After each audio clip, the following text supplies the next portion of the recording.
Hi, everybody. Welcome to the Science Bites podcast presented by the Houston Museum of Natural Science. I am your mental curator, Johnny Hemberger. And on the show today, we have Ryan Latham, who is the Executive Vice President of Location-Based Experiences and the Managing Director of HoloTheater.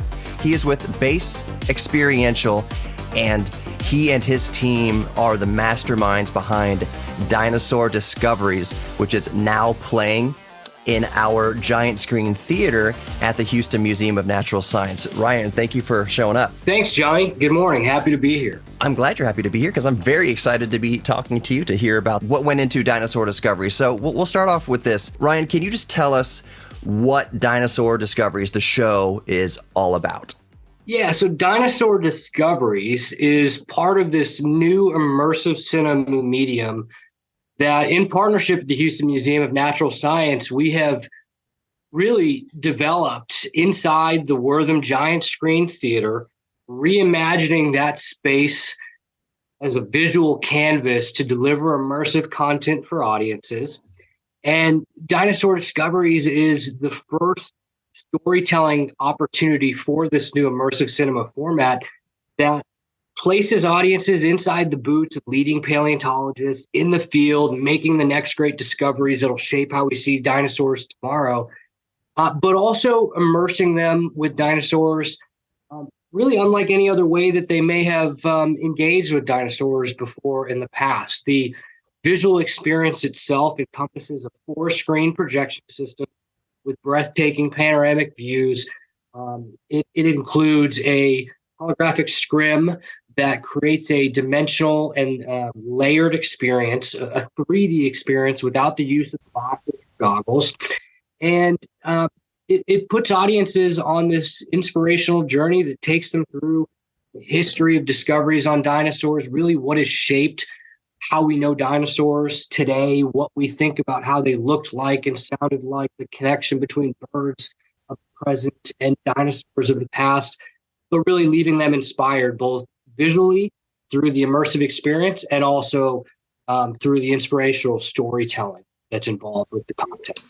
Absolutely. And I've been lucky enough to have seen the progress of this film because, like you said, it's like nothing else audiences have ever experienced. And the museum and Base-Xperiential have been kind of building this up from the ground, and it has been an amazing experience to watch it come to life. Do y'all feel over there at Base-Xperiential that it's kind of like it's a baby that you've brought into this world and you've nurtured it and you've watched it mature? Is there this sense of pride in what y'all have accomplished?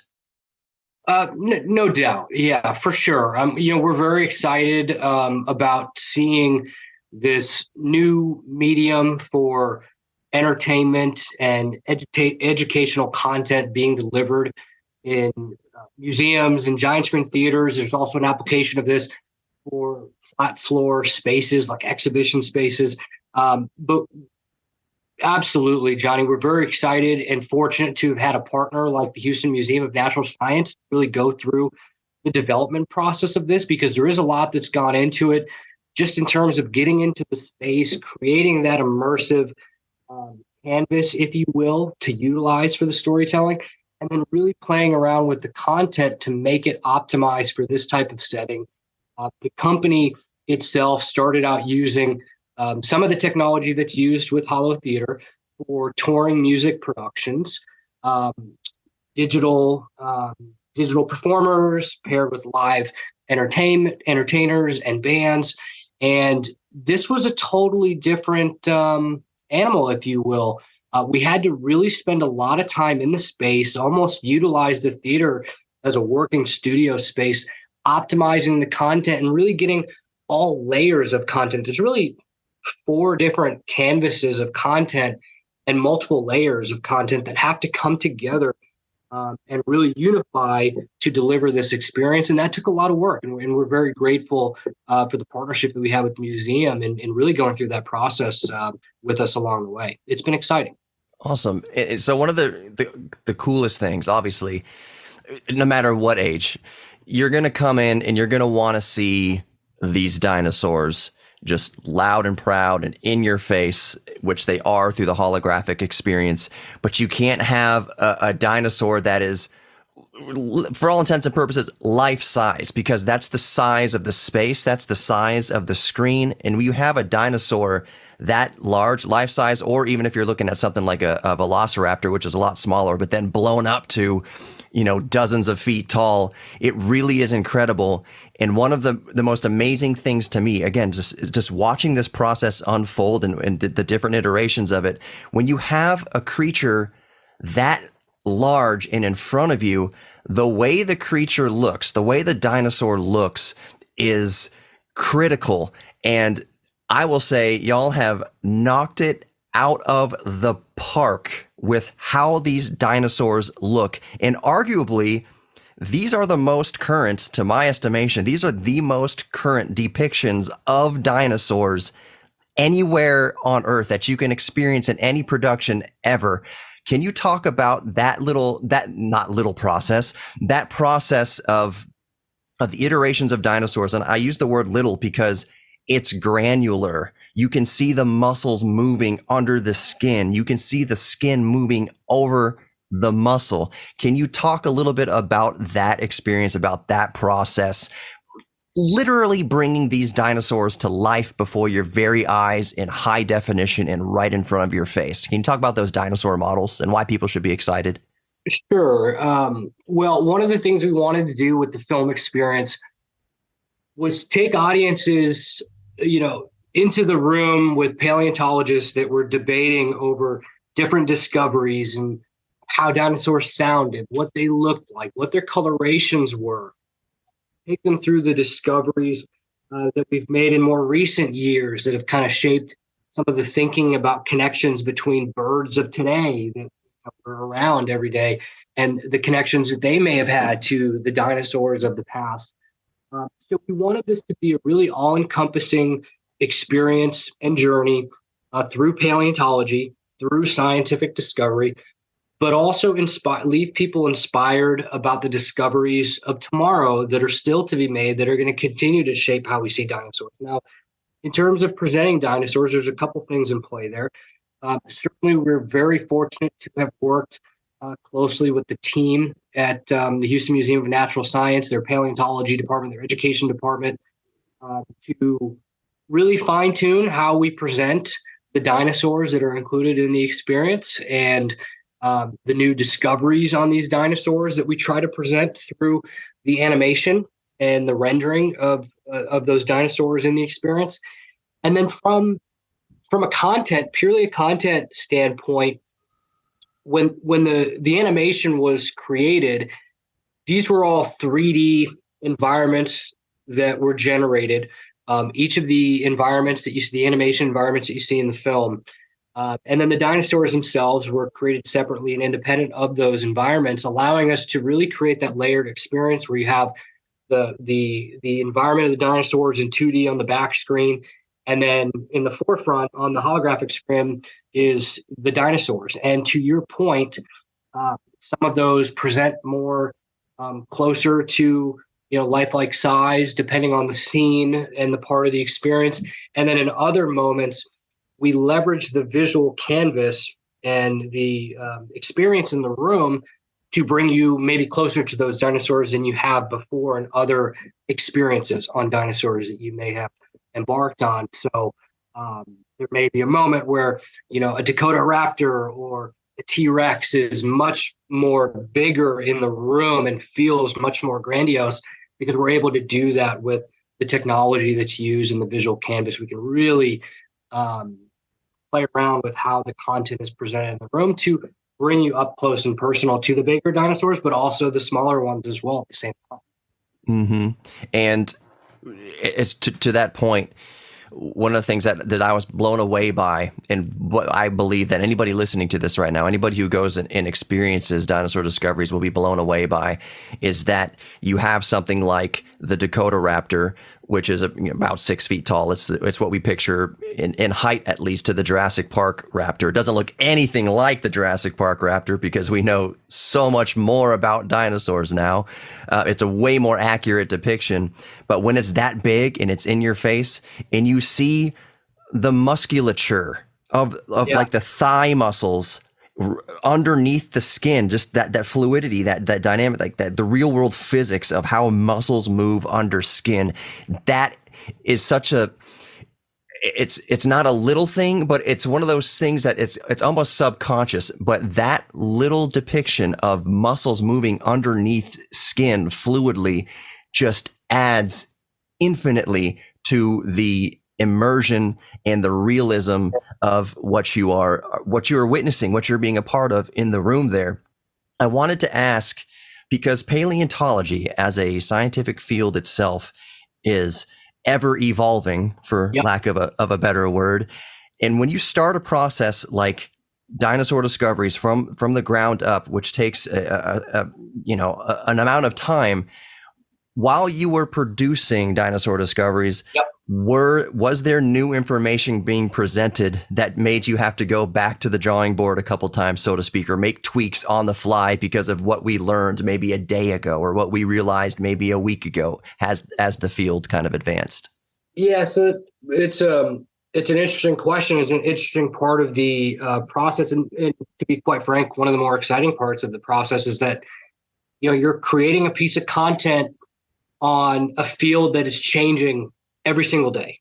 There are, experts and professionals in the field as we speak, making discoveries, working on new discoveries, learning new things, analyzing new things that we're finding. And how we see dinosaurs today is not how we'll see dinosaurs tomorrow. It's going to continue to evolve as we learn more and make more discoveries. And that's really part of the essence of what we try to convey with the storytelling. But to two of your points on the details of the creatures, and this is where the animation team did a really good job of paying attention to the smaller details that when those smaller details come together creates a really strong visual presence of how these dinosaurs are presented through the technology that's used, whether it's the muscle structure, the way the skin moves, the way the feathers on like the Dakota raptor appear, some of the colors. So that all comes together really nicely. And those are the details that were paid a lot of attention to in the animation process. And with respect to, the content itself throughout the production process, this is where working very closely with the paleontology department for the museum was so essential to the process, because we were able to present depictions of dinosaurs and how we were telling the story. We had, a team of scientific and paleontological, advisors and consultants that had been involved in various projects along the way, and then worked directly with the museum and the museum departments to really fine tune those depictions of the dinosaurs, and even things as simple as what kind of vegetation was in some of the the scenic backgrounds and things like that. So really working closely with the museum on those finer details that when you put them all together certainly make a big difference. So yeah, and that's one of the most fascinating things to me about this entire process, just me geeking out over here about the process of filmmaking and the scientific background that goes into it. It's that this production wasn't just the imagination of an artist of what they alone, the person alone, or even the team thought about what a dinosaur could look like or should look like. No, this entire process was working shoulder to shoulder, hand in hand with the most current paleontologists, with the most current theories of the time, making sure that the animals and even, like you said, the backgrounds, the vegetation that goes into Dinosaur Discoveries is the most current that it could possibly be. It's not just an imagination on paper and then tweaking it based on the changing imagination. It's the experts. It's not just their expert opinion. It's kind of a consensus. Okay, this looks most accurately what we currently believe dinosaurs to look like.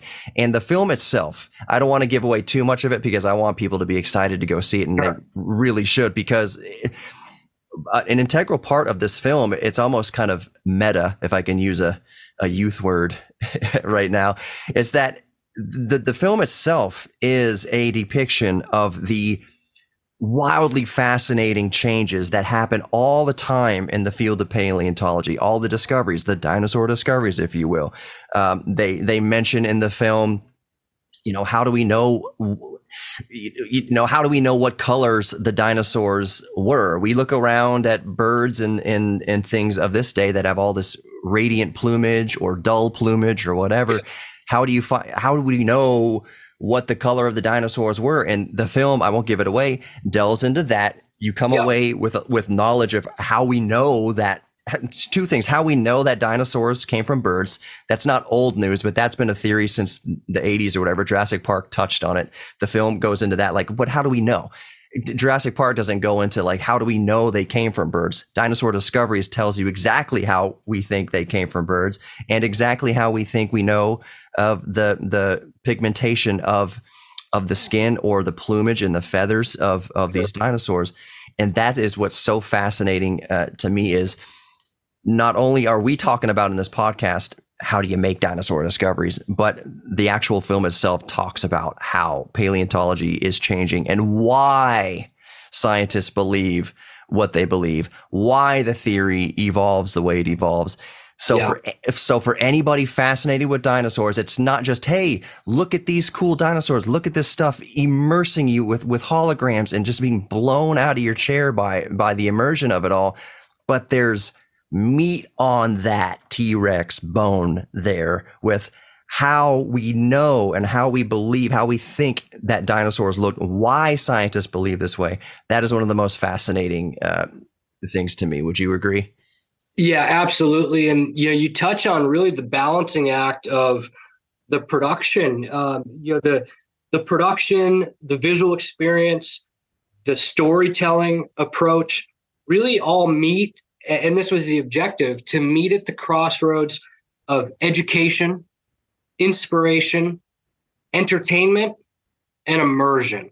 And we wanted to bring all of those visual and educational and entertaining elements together to create one experience that would educate, entertain, and inspire audiences.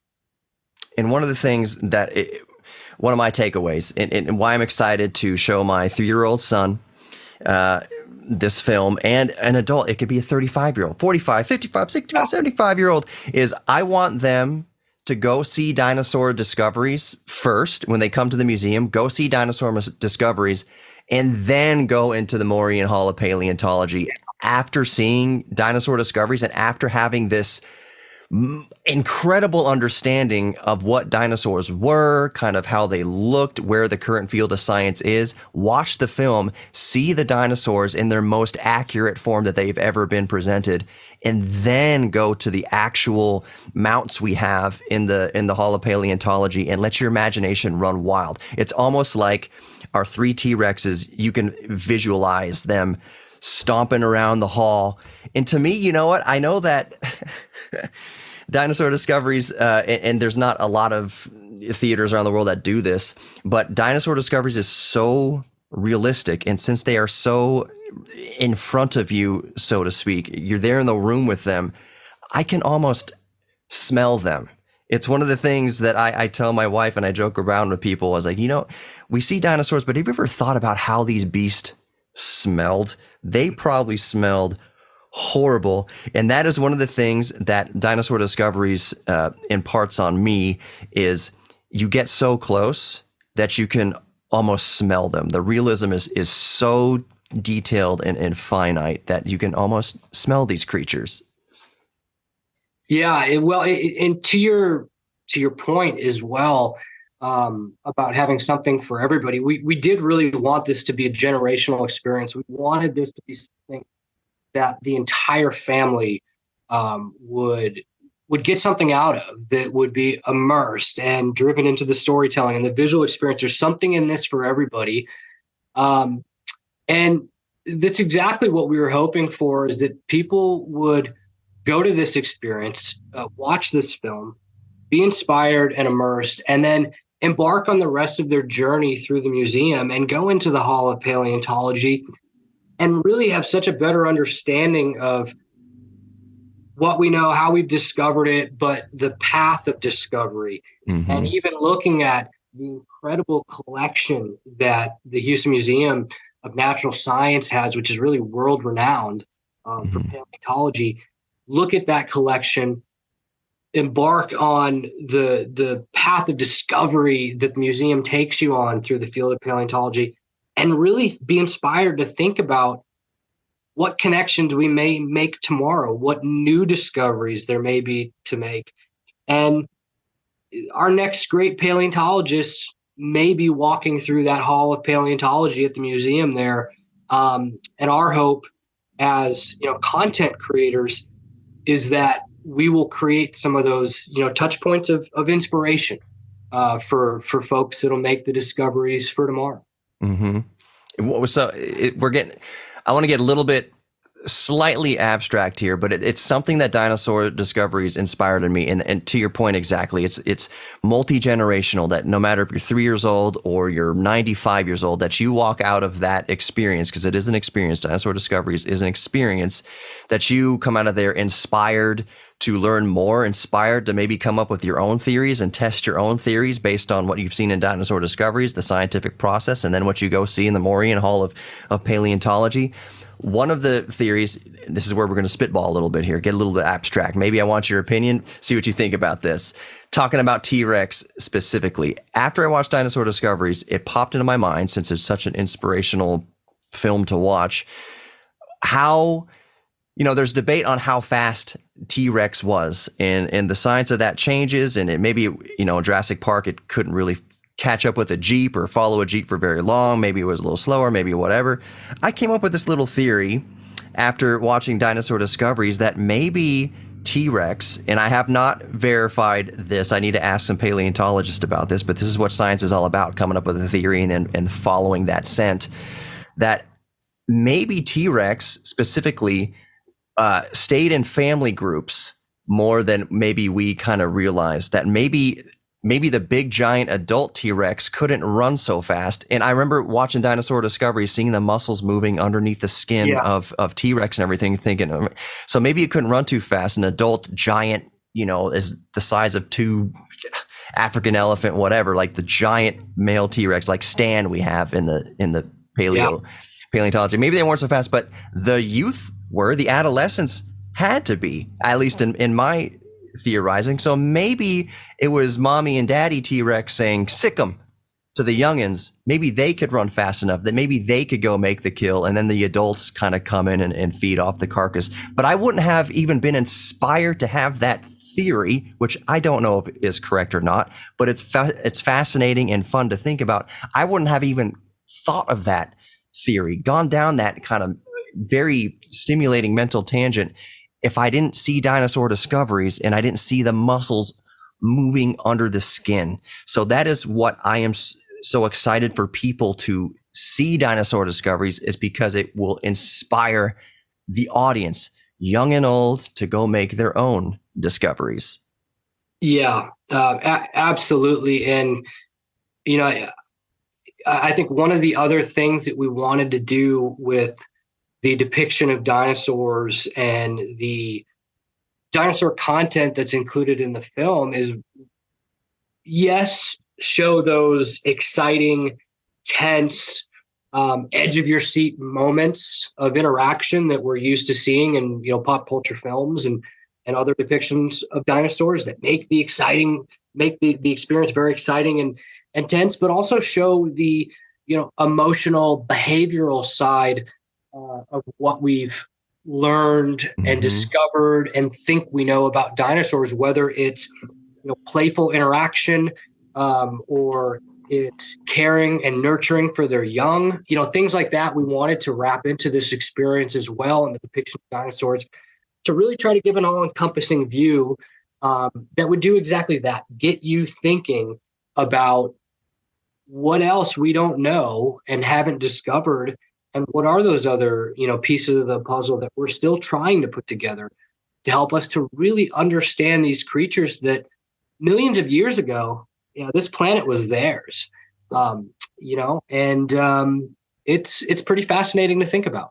Mm-hmm. And Dinosaur Discoveries does a wonderful job of inspiring that kind of mental creativity, encouraging. I mean, y'all have to go watch the film. You just have to go watch this, be immersed by it, the Dinosaur Discoveries, because part of the story is just that. It is paleontologists, young and old, whether they are official, card-carrying paleontologists yet, theorizing these things. And sometimes they meet with resistance. I really think a dinosaur was a bird. Oh, go back to the drawing board. That's poppycock. There's no way that whatever. And you just keep pursuing this theory and testing this theory, using the scientific method on this theory. And you find out, wow, dinosaurs really were related to birds way more than we have thought, a few decades ago. Not only that, the way they used to show T-Rex up on it's mounted up on its hindquarters, dragging its tail kind of like a kangaroo on its hindquarters, and it's like, nah, that was a very popular theory for a long time, but it was way wrong. It was way out wrong, and it's this process of discovering and testing and theorizing and being inspired by other people's work that lets these theories change and morph and then become more popularly accepted and be proven in different ways and forms. And Dinosaur Discoveries is one of those experiences that inspires, like I said, young and old, to come up with their own theories, to test their own theories. And who knows, maybe somebody walking in, let's say a 5-year-old that walks into Dinosaur Discoveries with their parents in their 20s, 30s, 40s, whatever, and they both come out inspired to have their own theories about dinosaurs. The 5-year-old might be triggered to become a paleontologist themselves, or at least get into the sciences themselves. And it's experiences like Dinosaur Discoveries that inspires the next generation of scientists. And that's one reason I'm so thrilled about Dinosaur Discoveries is I kind of want to stick around on this earth long enough. Like, maybe if I can stick around the next 200 years and just watch the generations coming up that can pinpoint, oh, I became a scientist, whether it was a paleontologist or a doctor or whatever, because I went to the Houston Museum of Natural Science and I saw this show called Dinosaur Discoveries, and it just fizzed inside of me, this inspiration to pursue science and be confident in my imagination and following these theories I come up with. Dinosaur Discoveries is all of that. So, Ryan, we can go on for a very long time about Dinosaur Discoveries. We could get pedantic. We can go back to just the dirt that these bones came out of. But I want to leave it with the listener to be inspired to go experience Dinosaur Discoveries themselves. So Ryan, can you speak one more time with why you should go, the listener should go watch Dinosaur Discoveries at the Houston Museum of Natural Science? Absolutely. Like we talked about, Johnny, it's an experience that involves a visual canvas, unlike anything that's really been presented before in a giant screen theater, certainly in a museum environment. We're talking about a 4-screen projection system that takes the audience through breathtaking panoramic views. There's a holographic projection screen that brings to life dinosaurs in 3D without the use of glasses or goggles or any type of 3D device, and really puts the dinosaurs in the room with you, but also puts you in their environment hundreds of millions of years ago, with a mixed media storytelling approach that is immersive. But most importantly, as we've discussed in this conversation, it's inspirational as well. And that's certainly the objective of this piece of content, is that we're going to entertain, educate, and also, most importantly, inspire. And it has a lot of heart. The X factor, that it has a lot of heart to make the audience, young or old, inspired and confident enough to pursue their own discoveries, whether they're dinosaur discoveries or otherwise. Ryan, thank you so much for coming on the Science Bite podcast and talking about Dinosaur Discoveries today. You bet, Johnny. Thanks so much for having me. Well, there you have it. Scoop up your friends and family and go check out Dinosaur Discoveries today at the Houston Museum of Natural Science in the Wortham Giant Screen Theatre. Thanks for listening. I've been your mental curator, Johnny Hemberger. You've been listening to Science Bites, presented by the Houston Museum of Natural Science. Don't forget to subscribe and share with your friends, but as always, stay safe and stay curious.